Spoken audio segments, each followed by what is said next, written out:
Shawna and Jody here with Real Sisters, Real Talk. We're glad to have you joining us as we talk about growing in our faith with God. Hello and welcome to Real Sisters, Real Talk. I'm Jody and here with my sister Shawna. We're excited to be joining you today. Shawna, we thought that we would just kind of open up today and talk about what we're learning, how we're growing, what things are going on.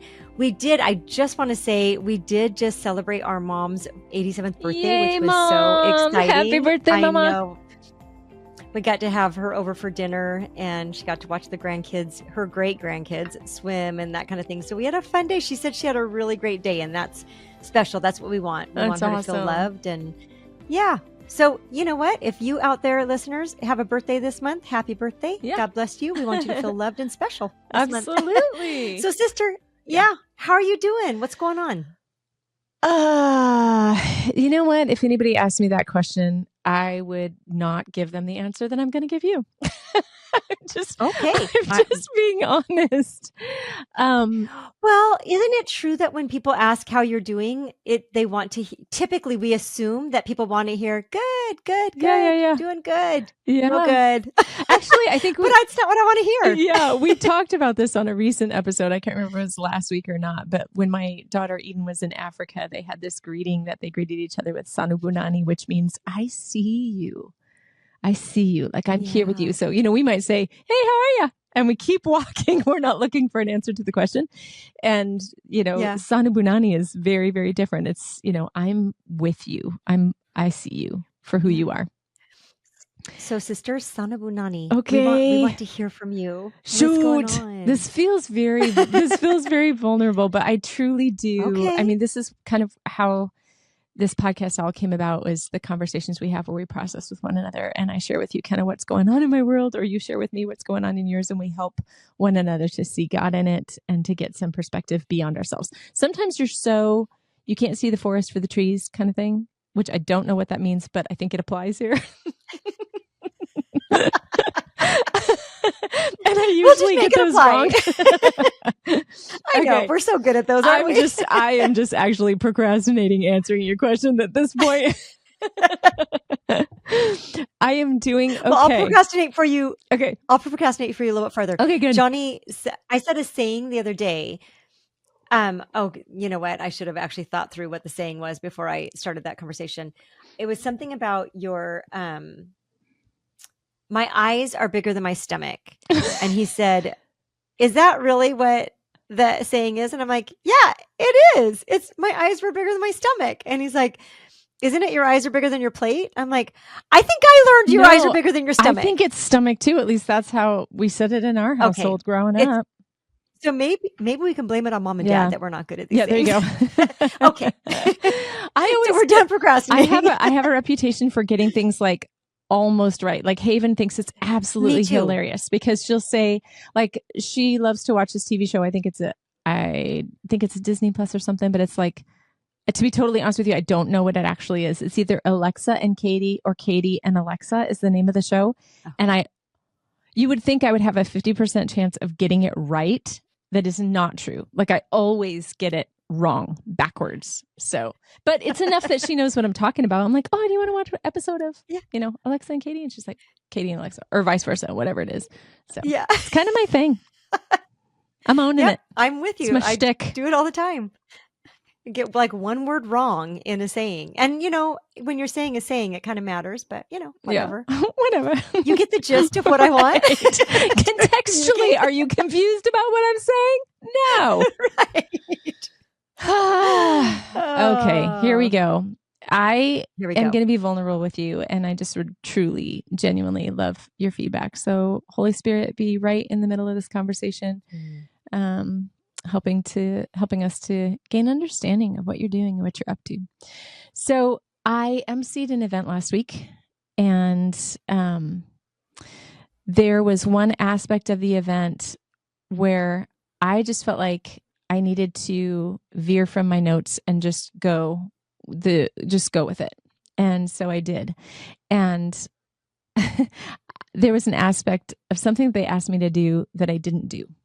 And so I headed back to my seat. I introduced the artist. Jason Gray was playing after me. Or, I introduced Jason Gray, and he took the stage and he started to talk. And then I went to my seat and she said, "You forgot, this part." And I was like, "Oh, okay." And it is an important part. So I was like, "I'll go do that right now." And so I went back up on stage and Jason Gray's chatting.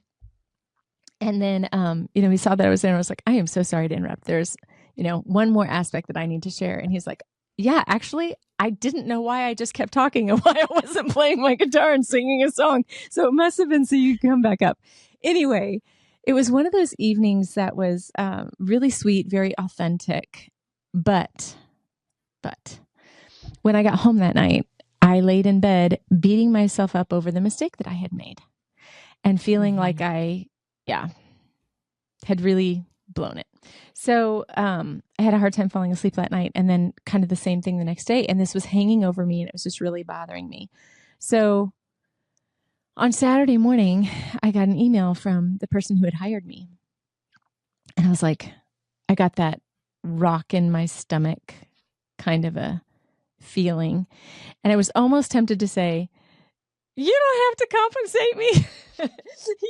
"I'm so sorry I made that mistake." And I had already apologized in person to her. But I opened up this email sheepishly, kind of peeking at it with one eye. And I read this really sweet, heartfelt note from her just saying, "We feel like we're kind of still living in the bubble of what the Holy Spirit did on Thursday night." And God showed up in a powerful way, and believers were impacted in this way and non-believers were impacted in this way. And it wasn't just us. People are saying this was kind of what happened on this night. Like, more people experienced it. Anyway, then just this really sweet, grateful, heartfelt thank you for my role in it all. And it just was like, okay, so here's what I want to process with you. I feel like this might be connected to the decluttering that God is doing in my life this year. That I am very aware of this thing in me that beats myself up. This kind of connects with the story that I shared last week about my need for affirmation, my need for feedback. I feel like I should just lay on the couch right now. This is my therapy session. But I'm just, I feel like God is revealing something to me so that I can learn something about myself so that he can reveal a deeper truth about himself. Yeah. Thank you for being so vulnerable, because that is stuff. So how interesting that you sat in this for a few days. You beat yourself up for a few days before you got this note from her. So tell me what that, just share so that we can hear, because I can tell what my experience is. I have a couple of stories that this just triggered right as you were sharing this, and I can share those. But can you tell us like what that night looked like? Like, you're beating yourself up as you're laying in bed. Lord, I'm so sorry. You kind of wake up. Lord, I'm so sorry. You gave me this incredible privilege and honor of being able to host an evening and truly create an atmosphere of hospitality for the Holy Spirit to just come and have his way. For hearts to be open, for the Lord to move, and beautiful things, God-shaped things to happen. And I did not steward it well. You know what I mean? I felt like I blew it.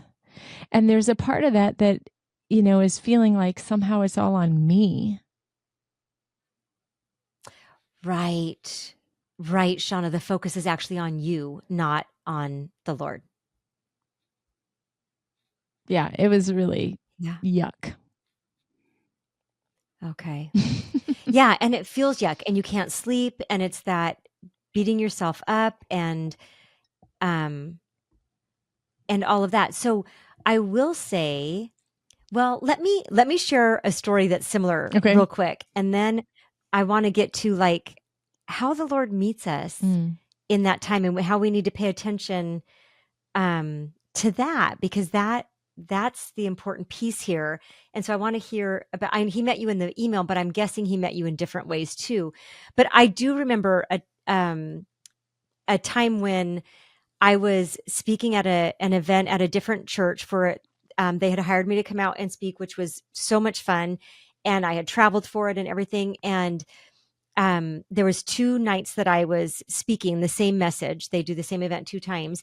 And I taught, and I felt like the first night I was just off. Like I wasn't connecting the way that I should have connected. I wasn't communicating the way that I wanted to communicate. It just was not hitting the way that I wanted it to hit. And so, so then I walked out of that. I'm going to piece in the ending in a second, but I walked out of that time and I remember getting in my rental car and fighting tears. And I said, Lord, can we be done with this? Like, I'm not good at this. Can we just do this at my church? Like, I can we just be done with this? And I felt like the Lord said to me, this is actually not about how you feel.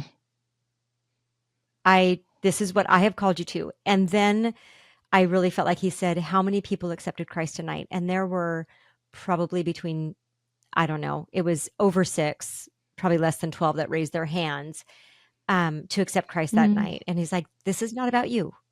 So just do what I've told you to do. And I was like, okay, rebuked, right? Yeah. And so still feeling the feels. But so then I went to this place that they had rented for me and was falling asleep. And as I was falling asleep, so I'd kind of wrestled that. And I was like, okay, Lord, okay, I'm going to be obedient. I'm just going to be obedient. Trust you. Trust that you're at work. Trust that you can use my hot mess that I put out there and you can use it for your glory. And then as I was falling asleep, all of a sudden it triggered when I closed, the Holy Spirit was moving. And so when I closed the event, I went straight into a blessing and I gave this blessing that really felt like the Spirit was leading it. I didn't plan it. And so I gave this blessing and I closed out the night. And as I was falling asleep that night, all of a sudden a memory triggered of the lady saying, after you close in prayer, I'll come up and close the night. And I was like, oh, who do I think I am? Oh no. I closed the night. I didn't have her. I was mortified. I like my insides turning, felt like the most horrible person. So when I got back the next night to speak again, I went straight to her. I said, I owe you an apology. I closed the night. And I felt terrible. It had like wrecked me all day. And she said to me, no, that was a perfect closing. Do it again tonight. And I was like, okay. But so almost like the enemy didn't get me on the first one. He got me, but I didn't stay there because I brought it to the Lord. Yeah. And then the enemy came at me with this stupid little way that I closed the night and it wrecked me for the day. And you just think, what in the world? What in the world are we letting play in our mind that we allow that kind of beating ourselves up, punishing ourselves for not being good enough or not doing it right? I don't know. So do you have obviously the Lord met you in that email, which was so gracious and so kind, that he ministered to you in the way that you needed through this woman in that email. But do you feel like there were other ways that he met you in it over those couple days? I felt really fragile, and I felt like I did feel the assurance of, it was really, here's the thing, I both simultaneously experienced it was a very, very precious evening, but I blew it. So I had those 2 things going on at the same time. And it's interesting because when you bring up, how the enemy comes to steal, kill, and destroy. And he was definitely robbing me of what could have just been utter joy over a really precious evening together.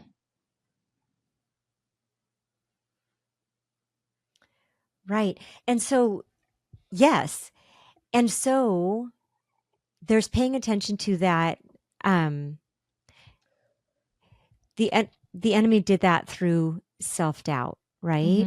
And we beat ourselves up in that. So, I don't like to look for the enemy under every rock, but he is out to steal, kill, and destroy. It does tell us, the Bible tells us that.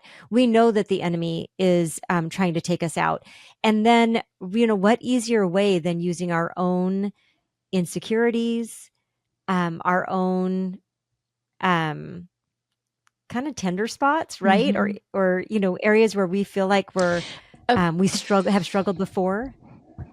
I have something else. It's just, this is a fresh, honest conversation. But all right, I'm going to pull back the curtain just a little bit farther beyond this event and tell you truth about me. I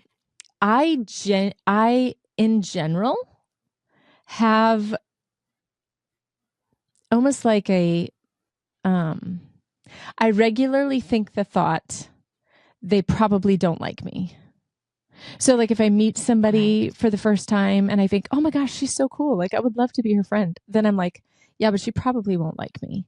Or, I meet somebody, we hit it off, we go out, we have coffee, and I think that was so great. Like I would love to do that again, but she probably doesn't like me. And that is very much the same feeling that I was feeling. Like I felt very honored to be a part of the evening, but they probably didn't like me. Mm-hmm. Yeah. So that to me, and sister, I deal with the same things. I'm going to tell you I deal with the same things. This is so silly, but I had a dream this week and I processed it out with Johnny, still not really knowing if there's a reason for it, if there's something God was showing me or what was happening. But I literally had a dream that has nothing to do with real life. But I dreamt that somebody had hired me to make cookies. I don't make cookies professionally. I have a you made some cookies though. Decorates cookies. Well, but they're just like chocolate chip oatmeal cookies. I do make cookies all the time and I bring them, but like, they're not like a, sell worthy kind of cookie. They're like a, hey, I have a sweet gift for you kind of cookie. So I dreamt that somebody had hired me to make these cookies, and because they had kind of bled together a little bit, I had cut them with a spatula. So they had some flat ends on them. And then Johnny and I were on vacation, and this person who had hired me for these cookies drove 2 hours to my vacation spot to bring a cookie and show me what a terrible job I had done. Oh, no. And shame me. And I stood in this kitchen of this rental place that we were staying in my dream vacation, and like felt all the shame, all the ick, all the and I just kept saying, I'm so sorry. I'm so sorry. I just kept apologizing, but I woke up with all that icky, even I can feel it in my chest now, like all that icky feeling, and it wasn't even real. And so I think maybe if I had to pinpoint my getting down to the heart of that, would be more of, people will be disappointed in me when I let them down. Right. And so that's probably more of the heart. But so both of these, Shawna, the lie you believe that maybe she probably doesn't like me. She probably doesn't want to have coffee with me again. This points back to all the work we did with Jamie Winship's book, right? Yeah. Believing the lies. These are lies. And it's not like, these lies are typically new and creative. They're typically repeats that go over and over in our brain. I know mine are typically repeats, and my insecurities. So I still don't know. I did ask the Lord if there was some correction that I needed or something like that. But I'm still wrestling that out. But or if there's a truth he wanted to show me, maybe it was for this podcast. Just kind of revealing that piece of me, of this fear of letting people down or them being disappointed in what I bring to the table. But that's believing lies. It is believing lies. And it's actually, I'm even just asking the Lord real time, like, God, what do you want me to know? You know what I mean? Because I think that's the question that we need to ask. So it's a yucky feeling. It's a physical feeling. It's an emotional feeling. It robs us of the truth. It robs us of peace. We know this is not from the Lord, but God can reveal truth to us through it. It's right. So it's like, okay, Lord, what is the truth that you want me to know in this? And I shared this last week too, but I realized in that situation, and you'll have to listen to last week's episode if you want to know the fullness of what I'm talking about, but I just was really hungry for feedback. And in a conversation with the Lord so kindly, gently led me to recognizing the deeper thing underneath the thing was that I still feel like I'm not worthy of being loved. Like that's basically what it was. And so, this fits the conversation that we're having today too. I feel like, and I feel the connection. So if you don't know what I'm talking about when I talk about the decluttering, back in December, January, we were talking about themes for the year. And I really felt like God gave me the word declutter for the year. And the stuff that sits around, that sometimes the clutter in our house, we're so used to it being there that we don't even recognize that it doesn't belong. And I think that's what God is doing in my heart as well. He's doing it in my home as we walk through getting rid of stuff, but he's also doing it in my heart as he's saying, this thing that you wrestle with like always feeling like they probably don't like me, it's not necessary and it doesn't belong. It has a place, but not in your heart. You know what I mean? Yeah. And not being replayed in your mind. And so I wonder with you, like, so this is a negative thought. It's got a deep path. It's got a deep path in your brain. And they talk about when we actually want to speak truth over those lies, we're creating a new path in our brain. And so, like we could say so simply, oh, just keep telling yourself, people like me, people like me, people like. But that's not even necessarily true either. No, it's not, really not right? about whether people like me or don't like me. There's something deeper going on here. Right. So I have something I would share, but do you have words to that you think might be the deeper thing? In its simplest form, God created me to be loved. And so the thing in me that wants to be liked is not a broken thing. It's a thing that he created.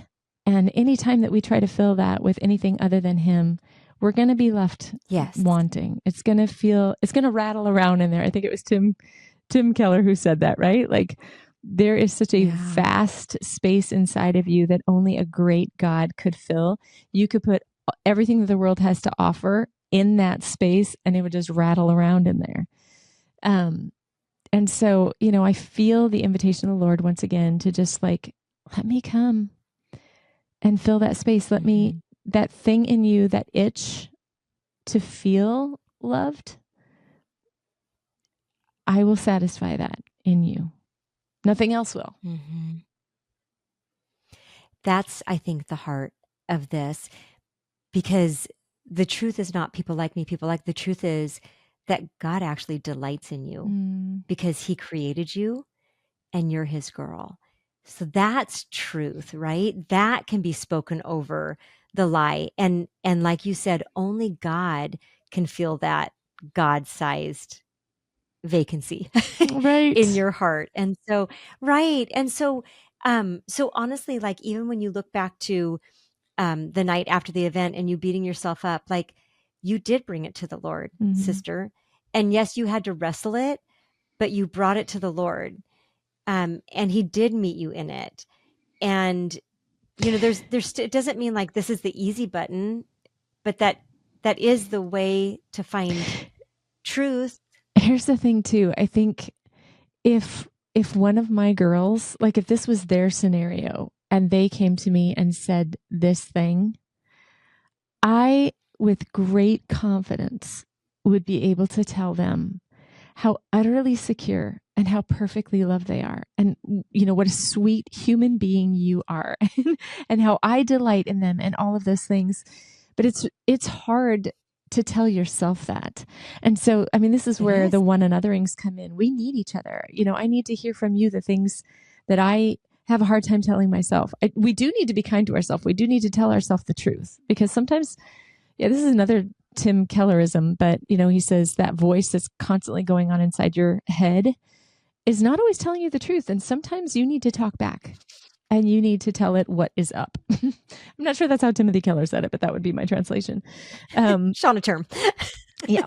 So anyway, I do think that we need to tell ourselves the truth, but we also need to be in community and be willing to share kind of those vulnerable wrestlings with people that we're walking in faith with, so that they can speak the truth over us when we need to hear it. For some reason, I could receive it from you. I could tell myself it over and over and over again, and it didn't hit the same as hearing it from you, Jodes.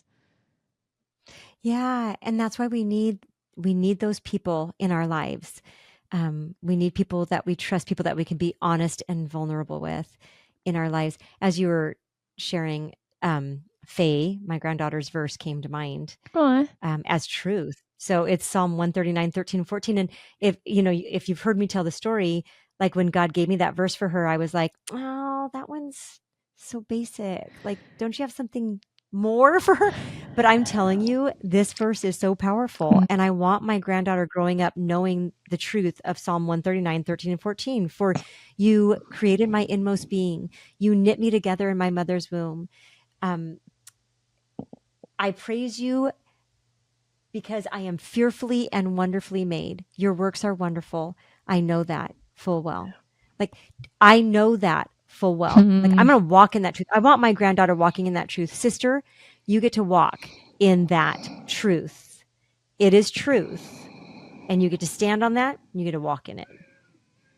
Thank you, sister. I needed to hear that today. And maybe you needed to hear that today too, as you're listening. Just a gentle reminder, there's vulnerabilities in us, and the God who created you, he created you to love you, and he wants to meet that space in your life.